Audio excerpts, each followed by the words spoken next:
Hello, everyone. I'm Raga D'silva, your host for Older Queer Voices podcast.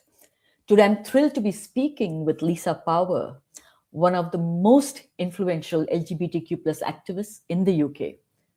From volunteering on the Lesbian, Gay and Gay Switchboard during the early HIV AIDS crisis to co-founding Stonewall and shaping sexual health policy, Lisa has dedicated her life to queer rights.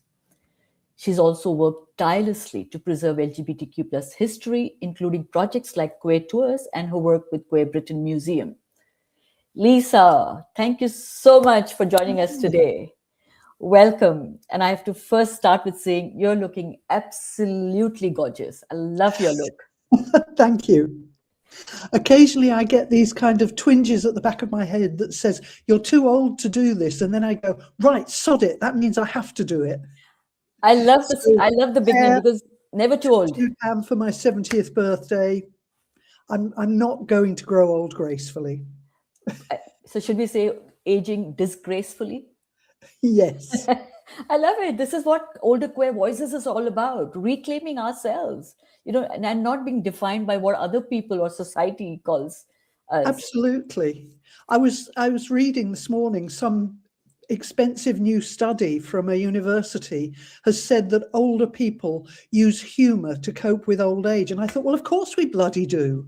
Who doesn't use humor to cope with some form of adversity? Exactly. And that's why I'm so excited. And I know our audience will love listening to you today, Lisa. So let's start at the beginning, as I always start, because I know that a lot of people are more interested in listening to how has your journey been? How did you reach this point? When did it start? And what are we talking about? Which year are we talking about? If we go back into history. Well, I liked other girls from I can't remember when. I can remember playing doctors and nurses with other little girls only when I was quite small. But for ages, I used to make stupid excuses about it, like saying, oh, society makes us think of women's bodies as beautiful and sexy and not men's. Well, that's true in a way, but it doesn't turn every woman into a lesbian, much as we might like that. It was there, but I sort of hovered and havered. And then I was in Lancaster at university, and I remember a woman called Jill Posner came to town with a theatre show. This is before there was such a thing as queer theatre.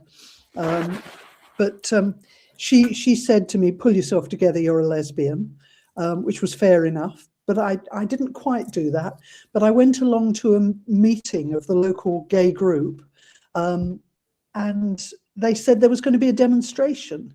And I was still doing that, oh, I'm here as an ally kind of thing. And at the demonstration, which was against something called British Home Stores, BHS, which closed down a couple of years ago now, for sacking someone, a trainee manager, because he came out as gay on a television program. And there were demonstrations at their stores all over the country. So I went to the one in Lancaster, and a friend of mine said, can you hold my placard and hand my leaflets out while I go to the loo? So I did, and I never saw the photographer from the local paper.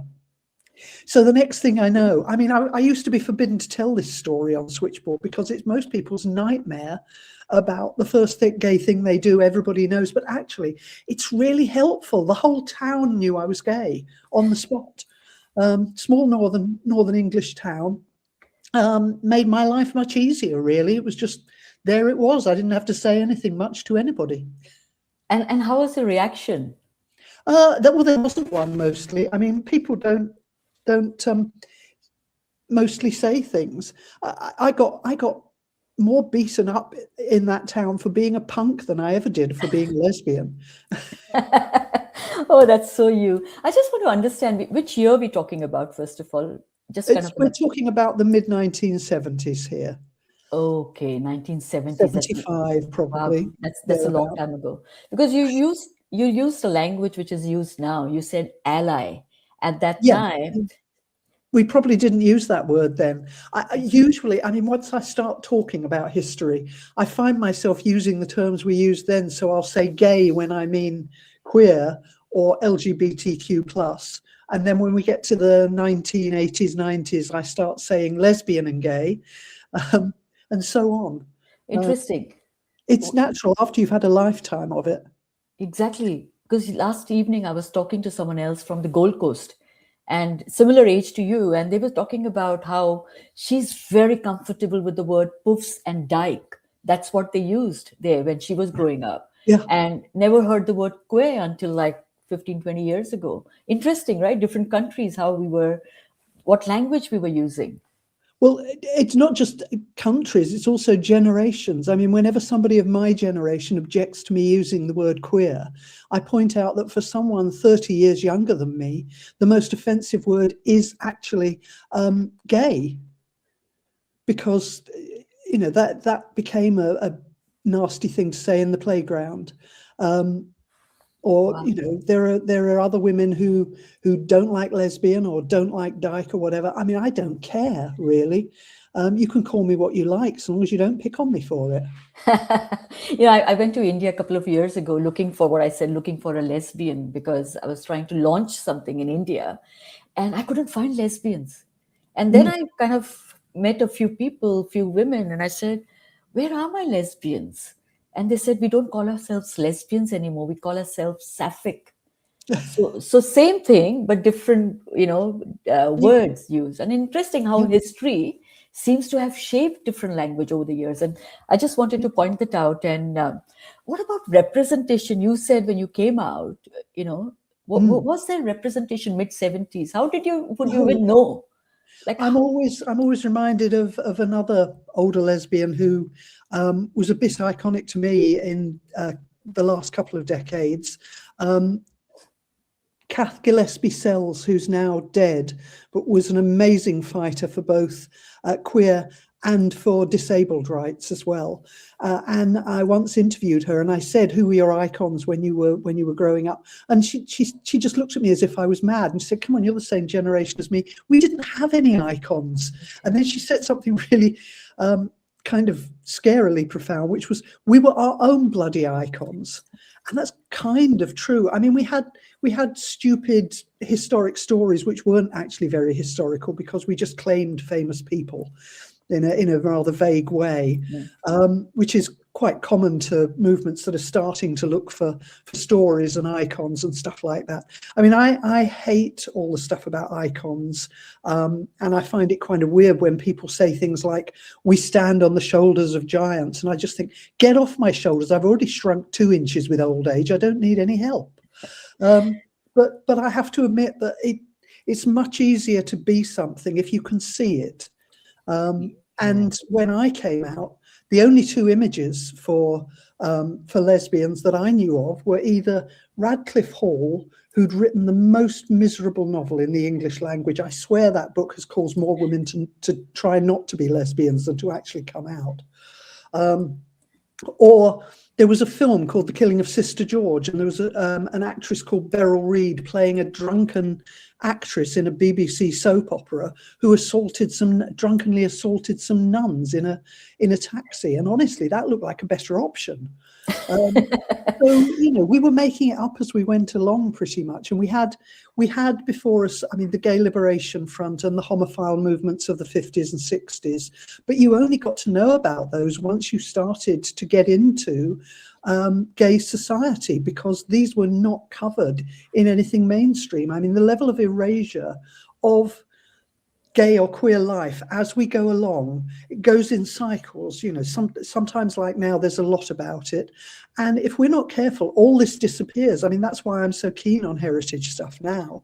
We don't want to be able to keep disappearing. I mean, to discover that gay people were persecuted under the Nazis, to discover that there was a massive gay and trans social movement in Germany in the 1920s, which was completely obliterated, was a real shock to me. And my degree is in history, but to realize quite how badly we could be wiped out. I mean, I kind of knew that women could be wiped out because men always talk about other men, and women don't get to claim the things that we've done.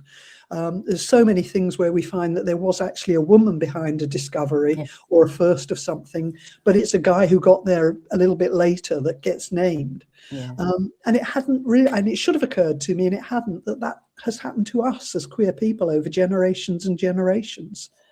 And also using the language doesn't help, because when I came out, we tried to fit everybody into our straitjacket. And the 80s here in the UK, you had to be either gay or straight. Pick a side, stick to it. Bisexual people were this tiny movement that we kind of didn't think much of. I think we thought they should make up their minds, which is stupid now. But you know, you had to be really, I mean, it was hard enough to come out as gay, but to try and come out as bi, it was. Trans people were divided into, were they gay trans people or straight trans people? And the trans rights movement was very, very straight, very, very heterosexist, actually, at that point. And, you know, I had trans friends, but they were trans lesbians, and eventually in the late 80s, 90s, trans gay men. But, you know, it was all separated out on the grounds of sexuality into a very binary concept. And that made it really difficult to deal with people who historically didn't use the same labels as us, and often didn't use any label at all. And what I love about the modern queer movement, which is so diverse and so accepting of all the differences in people, and also the fluidity of a lot of people's sexuality, is that I can now do history about people and just talk about what they did and what they said without having to fit them into a straitjacket. True. For the sake of my movement. Yeah, it is fascinating, actually. I've been in London for a very short while, a little over 10 years, and I have observed how things have changed. I mean, one of the reasons we started Older Queer Voices was to capture history and also not allow anyone else to write our stories. We need to write our own stories, because not only are we getting erased and dismissed, but there's this whole potential for us, the stories to be narrated in somebody else's words, which is very dangerous, as we know. And some of us try and claim everything like that everything is like them. And the number, I mean, one of the reasons I got back in, for a long time I was doing activism, and I was doing HIV activism and gay activism.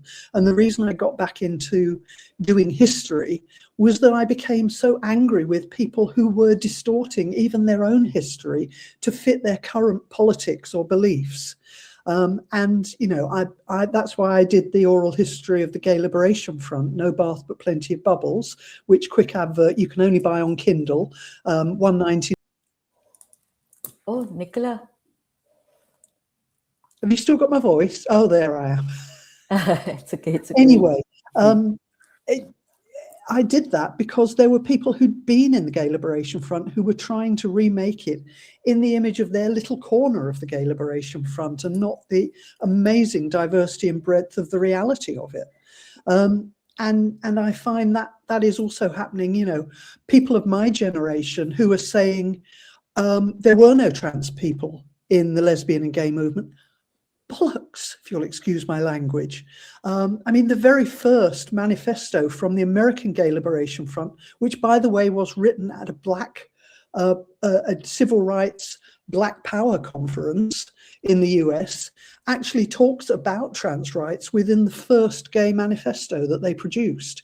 And certainly there were trans lesbians in the Gay Liberation Front in London. They're in my book. And one of them, Ross Caveney, is still alive to tell the story. And yet I had people from the Gay Liberation Front, notably one of the founders, saying that they weren't there because she's now an anti-trans campaigner and therefore has to obliterate them from her history. And that's kind of sad, when you can't tell the truth about reality because of your politics. I mean, that's very 1984. Okay, that's actually interesting you talk about it, because I actually wanted to understand what was the politics around the time that you were out and all this was happening in the, say, mid-70s onwards. What was the environment like? Well, in the 70s, things were still, the Gay Liberation Front had kind of fizzled out, but there was still a lot of those politics of liberation and freedom in people's heads. There was still a lot of talk about communes or collectives and things like that. That all kind of died off in the 80s. Unsurprisingly, Thatcherite beliefs took hold in the gay movement subtly. We would have died rather than admit that that's what was going on, but slowly things became more and more straight-laced, binary. I remember when I joined Gay Switchboard, as it was, in 1979, there were people on there who I can remember talking about making straight porn and things like that, and there was no issue about it. By the time we hit the 1990s, I was one of two people hauled up before a special general meeting for admitting that I'd had sex with a man since I had come out as a lesbian. You know, and it was pretty much a blink and you'll miss it set of events. But there you go. You know, we turned into, and I mean, I know how it happened. It happened because we were trying to fight against the straight world having everything, and we were scared of anything straight creeping in. But it didn't help. It didn't help, and it damaged a lot of people, and it made our movement very elitist. And it was very insular and very elitist, and we would have hated to realize that at that time. Sure. So is this around this time that you founded Stonewall? Well, Stonewall happened because of Section 28 of the Local Government Act, which was the first anti-gay legislation in the UK in a century, and which basically was created by right-wingers in Parliament, and then espoused by the Thatcher government because they were in their third term. They had a big majority, but no policies. They didn't know what to do with themselves. And this was a bit of red meat for the wolves, as somebody described it at the time. You know, they wanted something to distract people with, a bit like people try to distract from the problems in both the US and the UK at the moment by arguing about stupid things like toilets. You know, it's that kind of level.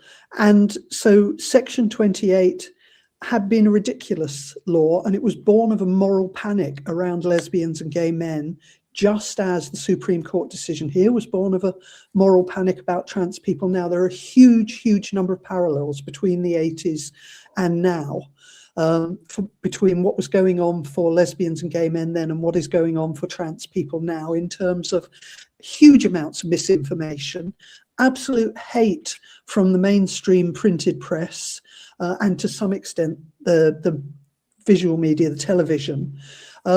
There were, as I said, you know, less role models around then. A big difference now is that far more of us are out. But because we were a small elitist movement, and we were very fond of arguing with each other and splitting down into different divisions. And I mean, the 80s, for example, had the lesbian sex wars, which was about how you could behave in bed, for crying out loud. I mean, you know, I always thought lesbianism was about breaking some rules, not making more. But there you go.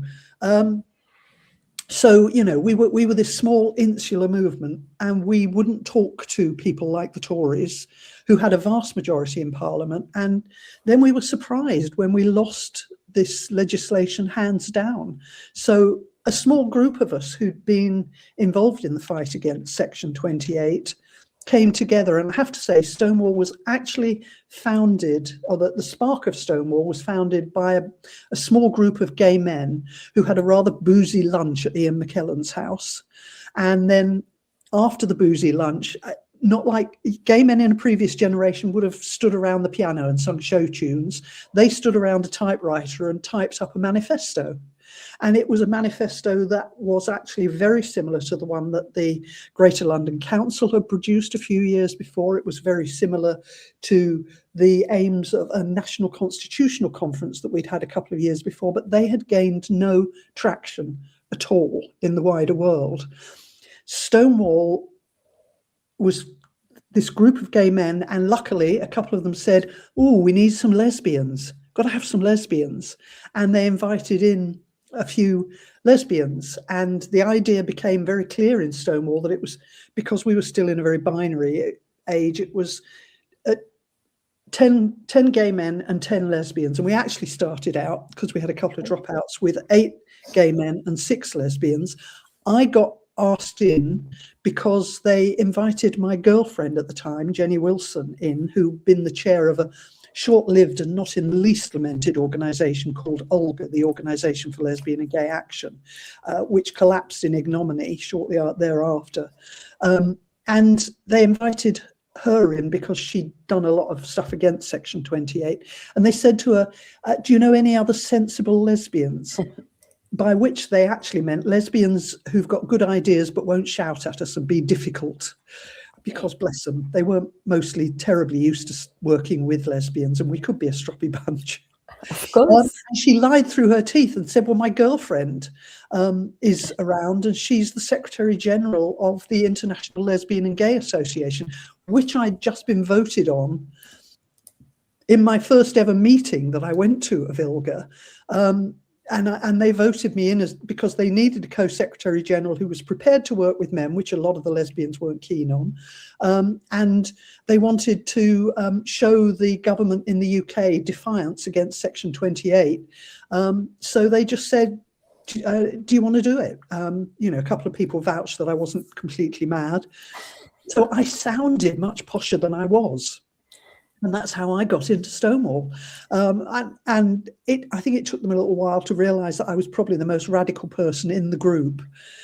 But, generally the lesbians in the group were more radical than the gay men in the group, by and large. I mean, in terms of a sort of vague spectrum. But, I got in, and I'd always been someone who was pragmatic. Although I'd been part of this very insular movement, I'd become really aware through Section 28 of how unhelpful our infighting and our bloody mindedness was. I'd hated the lesbian sex wars. I thought they were stupid. I'd ended up founding the first lesbian-owned women's mail-order sex toy business, which Jenny and I created as a joke to take the piss out of the whole thing. I often fell into things this way. I've always thought, if something's appalling, you can protest against it or you can make a joke of it. And I quite like to do both. So, I wanted to be part of something that would be pragmatic and would work. And the bet that Stonewall made was that there was a whole population of quiet lesbians and gay men out across the whole country who had not been politicized before because they saw politics as something that involved wearing double denim, a lot of badges, and carrying a placard on a march. And that wasn't for them. And Stonewall bet that there were all these people out there who had been sort of slightly radicalized by Section 28, who felt personally insulted by the way the government had treated them. Including a lot of people who had been supporters of that government. And we said to them, you can help us out, you can, pay us a subscription if you like, and we'll tell you how you can write to your MP, how you can make change from the safety of your own home if you want. You don't have to come out on a march, you don't have to do these things, but you do have to stand up for yourself. And it was a winning combination. Lisa, I have a question on that, because at that time, we're talking about 30 odd years ago, there was no social media. There was no, I think there was just Hotmail and Yahoo if you needed to write to people. No, there was no internet. That wasn't there. So there was no internet, no MSN Messenger. So how did you communicate your messages? There was like tiny beginnings. But no, in the late 80s, when Section 28 hit, and Jenny rather brazenly announced that we were going to hold a march against it in January. It hit in November, and she announced we were going to hold a march in January against it. And honestly, that was to get in first because there were too many people trying to organise a march. And she thought, right, Olga's going to have the first one. We're going to get in January. People told us it couldn't be done because by the time we got around to sorting it out and getting a date and police permission, the students had all gone home for Christmas. And they didn't believe that we could actually do a radical march in those days without being able to write. And you had to write, literally, or phone up if you had a phone list, the student groups in every university and say, come down for this march. We didn't have that. And I remember we both had our birthdays in late December, and it was nearly Christmas. And I remember we had a big party at our house, and we we had posters up on the wall around the party telling people that there was going to be this march on, I think, January the 9th or something ridiculous. And I will never forget a guy called Mike McCann, who ran the Gay Business Association, and they've been completely apolitical. This is a classic example of the people we were trying to bring in. He paid for posters to be put up in every disco and every gay pub in the whole of the London area, talking about this section and how bad it was and how it was going to really set gay rights back. And at the bottom of the poster, which I remember seeing them up on pillars in heaven, at the bottom of the poster, in big letters, it said, "Get off your arses and march." How amazing. We had 10,000 people in 2 months without having been able to get to the student associations on that first march. And that march rioted outside Downing Street. Which is actually the reason why they installed those big gates there. It wasn't the IRA, because the IRA were lobbing bombs over anything. It was actually we nearly invaded Downing Street, and it was only a huge line of police horses, and lots of people going, please don't, that stopped it. I wish we had, actually. I really wish we had. I remember I was reporting for the new baby newspaper, the Pink Paper at that point, which the first mixed lesbian and gay paper back in the field after Gay News had collapsed some years before. And I was stood there reporting. And I remember thinking, if I start chanting at this point, and there had been a riot on one Pride in London, there's only ever been one riot. And at that riot, people had spontaneously started chanting "Stonewall, Stonewall, Stonewall," because of the original Stonewall riots in New York. Yep. And I remember thinking, as I stood outside Downing Street, and some of the front of the march was veering towards Downing Street, and there were a lot of other confused people milling around.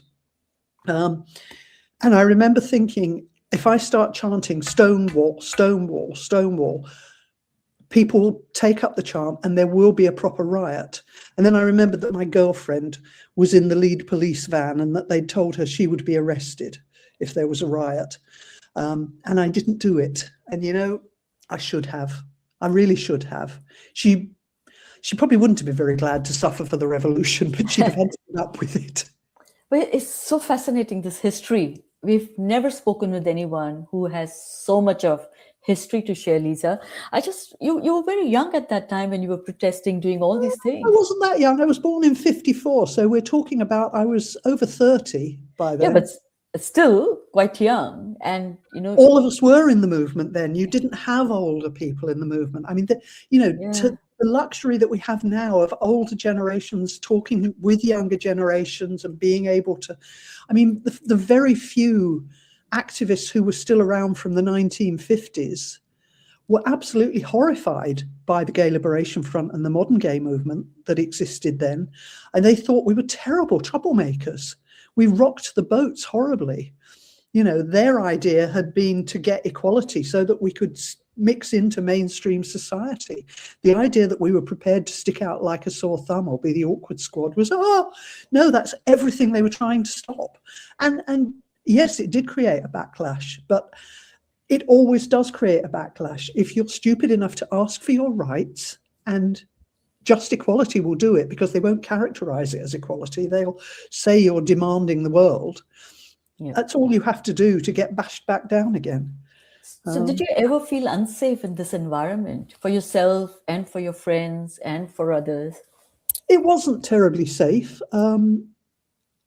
Yes, I did get queer bashed, but not at demonstrations and things like that, because safety was in numbers, and it was all a big adventure.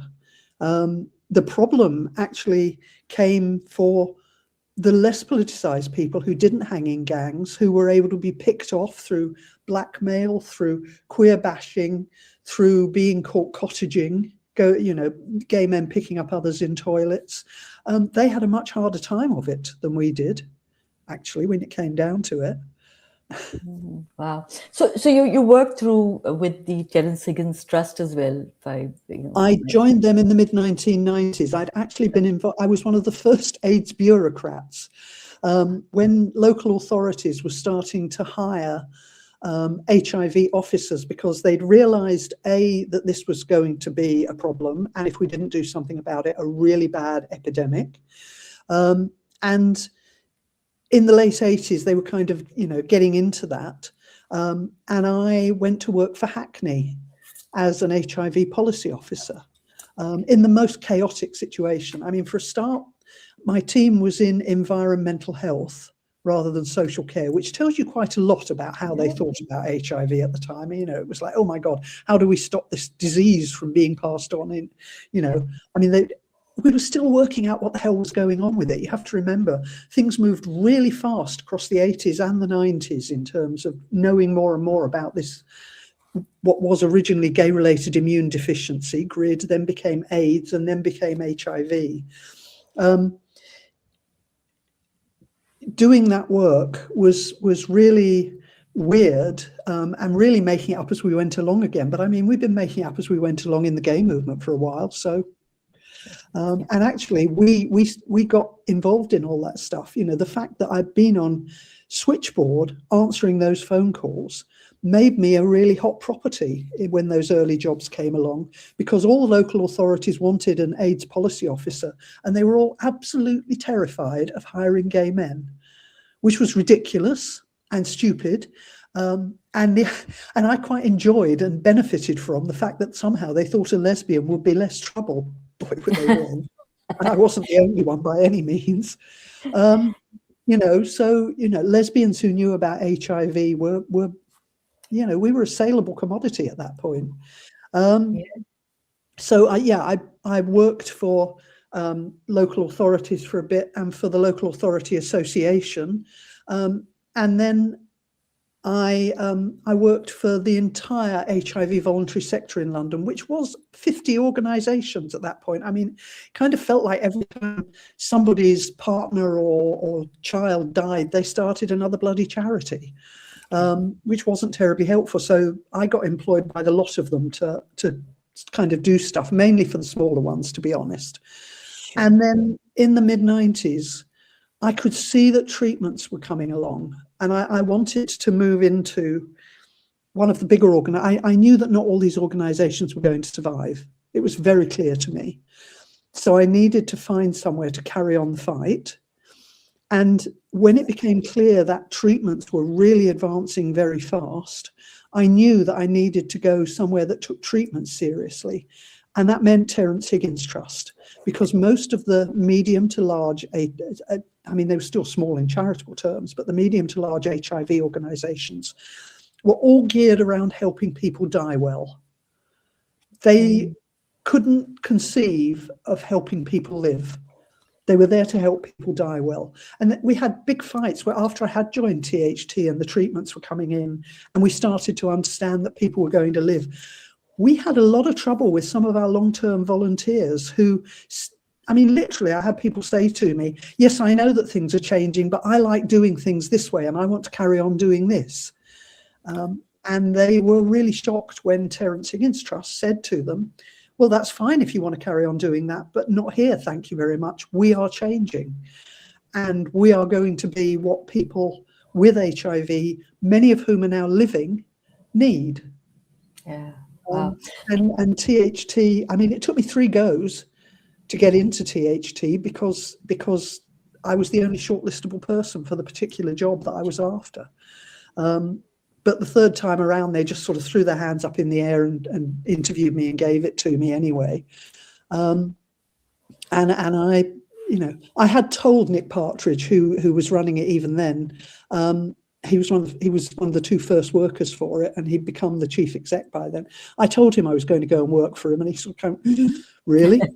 I was still, in the 80s, I had a big reputation as a bit of a handful. I kind of started to quiet down by the 90s. I think Stonewall made me more respectable and stuff. But he knew what a handful I was. He'd been on Switchboard with me in the early 80s. Well, from what I know of you today, I think you're one of those people that comes across as powerhouse, Lisa. Like, I feel like if I need any support or any help, and I know some of my friends have reached out to you, you're the person to go to. So I think that's very solid, and that can be very threatening for some people. I mean, that's a really nice thing to say. When I was a kid, my mother always used to say to me that, you know, there's a rhyme about which day of the week you were born, and I was a Friday's child. Friday's child is loving and giving, and she had this real thing about helping other people. And I guess, you know, the whole wanting to be on things like Switchboard was part of that.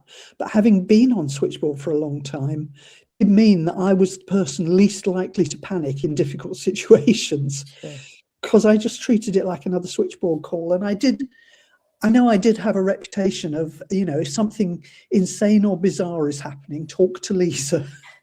That's great. It's a great reputation to have. Always help, but at least I could help calm people down. Absolutely. But yeah, I mean, I think that's always been the thing that I've most aspired to, is to be useful, to be helpful. And you are. I mean, even this conversation, I'm just thinking, gosh, I wish I was around 30 years ago, you know, for you to hold my hand as well. But, you know, just being part of something so powerful and so moving, it changes lives, right? When you do things like that, it's just not for yourself. There's so much of ripple effect. And I think that's what I don't think we understand much in our community. And also you have to be quite tough, I think, because if you stick your head above the parapet, someone will always want to knock it off. And that includes people in your own movement. And, you know, I mean, I've made a real nuisance of myself talking about trans rights. And I used to be a real Twitter warrior in the early days of anti-trans campaigners. And I now seem to have reached a point where they don't engage with me. And it's kind of like, oh no, she's too much trouble. Just leave her alone. You're not going to get anywhere. But yeah, I mean, I've been called all sorts of things. I mean, when we started the sex toy business, we did mail order catalogues. We did printed ones. There's one of them at the moment in Queer Britain, if people want to go and see it. It's in a short-term print exhibition there. They've got one or two of them in the Bishopsgate archives. But one of the catalogues, we jokingly named all of the vibrators and the dildos after famous lesbians. I love it. Or women we thought were lesbians, you know, that were very much famous but in the closet, like the Dusty or whatever. I mean, you know, we haven't been proved wrong on any of them, I'll have to say. But our smallest, most inoffensive vibrator, we named after one of the most censorious, radical lesbians, political lesbians, who was like, you know, always telling other women how to lesbian, and it drove us round the bend. And she was very anti the S&M dykes and stuff like that. We called it the Sheila. And the woman it was named after, who was or still is a prolific writer, accused us in something she wrote subsequently of having raped her. So I'm been accused as a rapist. I've been accused of being all kinds of perverts for the fact that I slept with other women, and then B, I admitted I'd slept with men, and was not going to lie about it, because I don't enter closets. I don't exit closets to enter a different one. So how did you manage all this while you were focused on your work? And that was priority, I'm sure. All this happening in the background. I think, you know, bizarrely, it helped being bullied as a kid by other girls, which made me really weird about straight women for quite a long time growing up, because I did get bullied at school. I mean, I'm not surprised. I was all sorts of strange and a prig, but prig, not prick. In case I mispronounced that anyway. But I think it made me deal with it in a way. And also, if people are going to abuse me for things that I'm quite proud of, then to me, it's their problem. Boy, do they have a problem. And I became quite good at confronting people about that stuff. And I think that really freaks people out. If someone's gossiping about you on the internet and you happen to find out, going into that conversation and going, hey, no, you got that bit wrong. Actually, it was this. They run away like chickens. It's amazing. It's interesting, because I do want to touch upon this briefly, is the generation today. There is social media, which is sometimes can be very poisonous. People troll you, people they think they have the permission to say anything or the license to say anything about you from a keyboard. They may not even name themselves. They could be bots, whoever. What do you advise? How do they deal with this? I think there's different levels of it. And one is, don't read shit about yourself if you know it's going to be shit. If I've done something and I know that I will read bad stuff about myself in certain places, I'm not going to go there. I might ask a friend to go and check it out to see if they've got anything actually wrong. But I'm not going to go and look at it. If I run across that stuff, I say to myself, are they having a go at me for something I'm proud of? In which case, fuck them. Yeah. Or are they just miserable cows? The line I used to repeat in my head was, would I change my life for theirs? Would I rather be them than me? Never. I like that. Mean Girls. Who wants to be a mean? What's the point? Yeah. I can pitch with the best of them, but it's mucking about. It's not. I'm not trying to destroy someone else's life. Sure. I have got a bit of a reputation for telling people off if I think they're doing something stupid, but it's, I'm not there to be a malicious cow, frankly. Yeah. Because it is a tough world out there. It is a tough world, and it's tougher Have you now. not got enough going on in your own life? Exactly. And then people, they take time to actually an effort. So many of my friends, particularly my trans friends, read the bad stuff. They read the bad stuff about themselves. They still look on Twitter when they know that Twitter's a cesspit. Yeah. Don't. I haven't looked at Twitter for years. I haven't needed to. My life is much better for not looking at Twitter. My life is much better for not engaging with J.K. Rowling. Yeah. And don't give them space is what I say. Don't engage. Don't give them space, because the more you talk against them as well, they're getting that space that we should not be giving them. But coming to the final two questions, and one is all these campaigns, and I'm sure there are hundreds more that you've been part of, and we can talk about it for another few hours. But what is the biggest challenge, Lisa, you faced, and do you see a difference now from that time? The biggest challenge I faced? Yeah. Which is the biggest challenge in a campaign that you faced? Because you've done so many things. I've faced, in terms of an actual incident that was a challenge, the biggest thing was speaking up at the United Nations, because I was the first queer person to have a platform there about gay rights. But there were so many people helping me, and it became like a community that was actually doing it, and I just happened to be the voice. I was the sharp point at the end of it. Do excuse me, I've got a terrible cold at the moment. I'm sorry. But every new thing that I do is a challenge.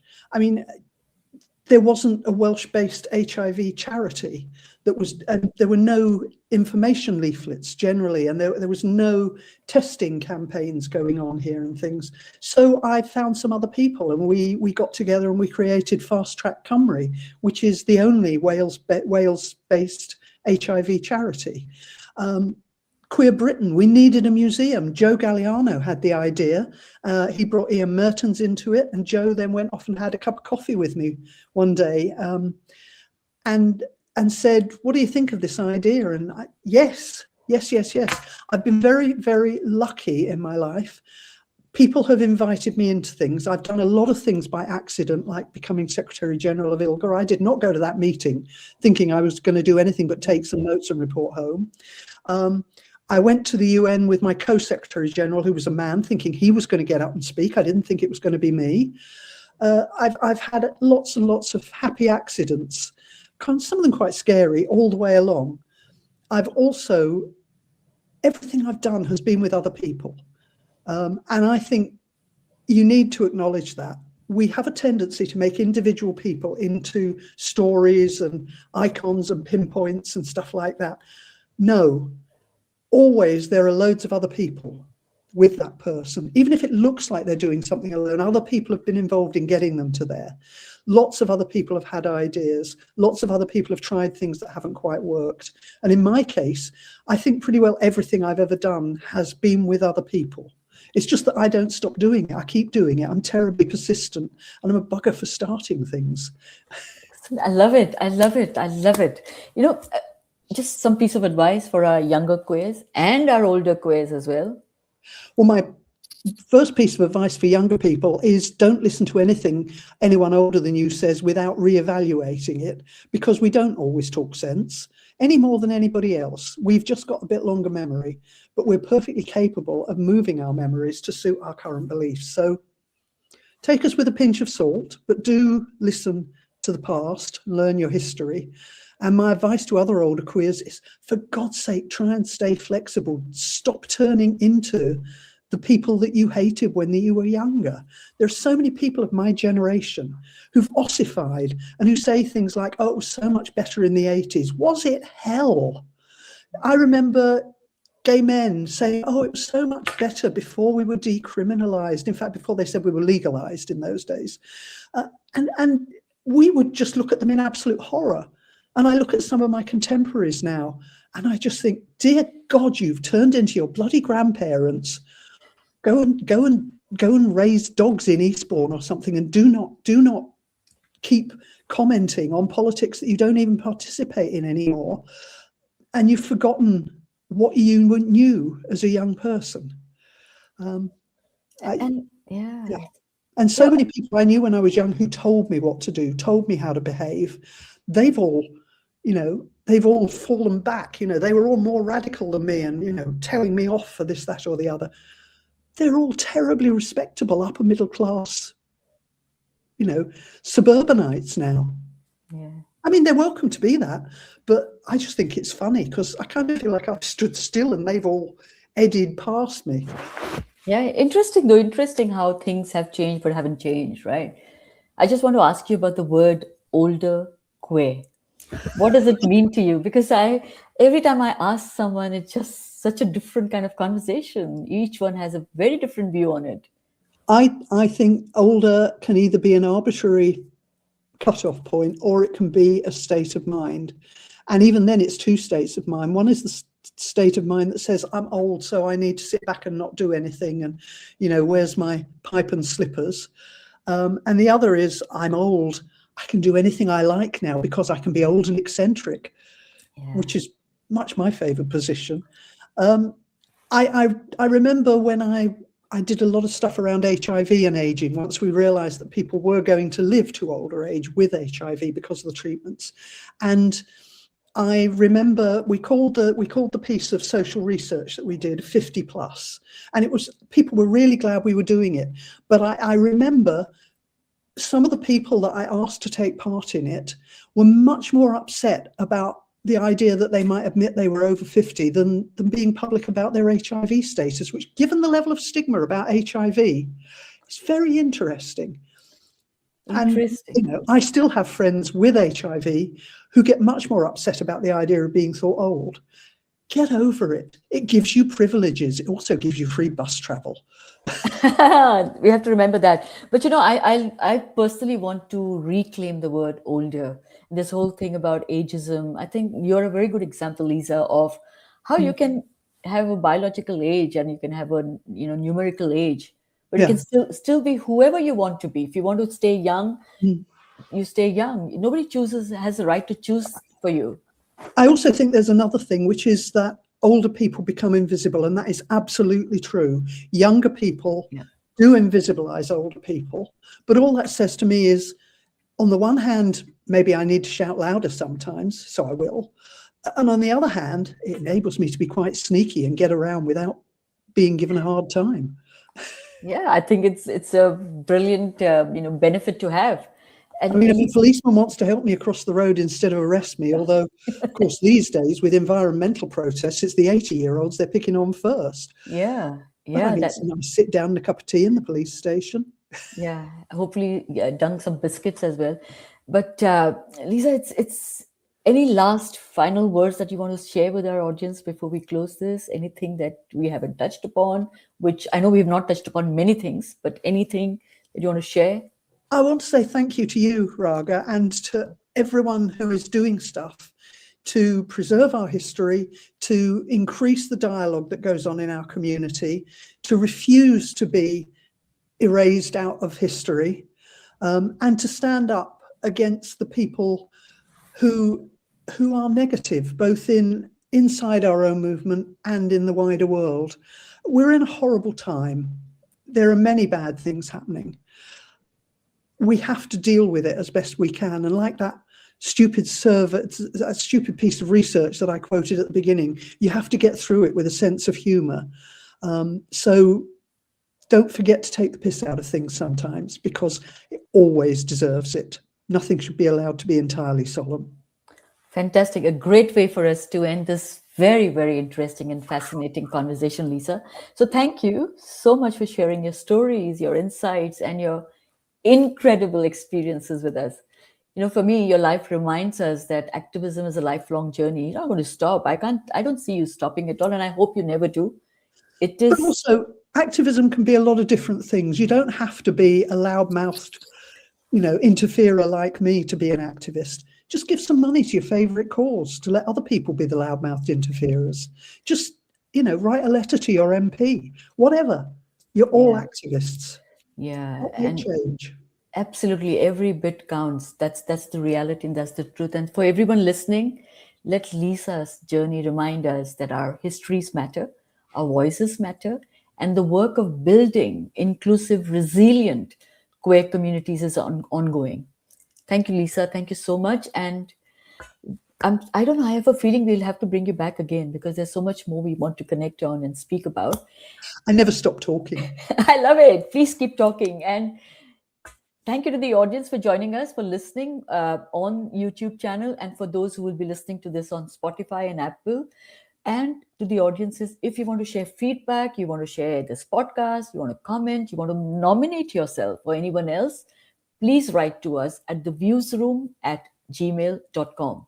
It's there on the screen, theviewsroom@gmail.com. And also thank you to our producer, co-curator, Nicola, who does everything in the background. And to the audience, we will see you again soon.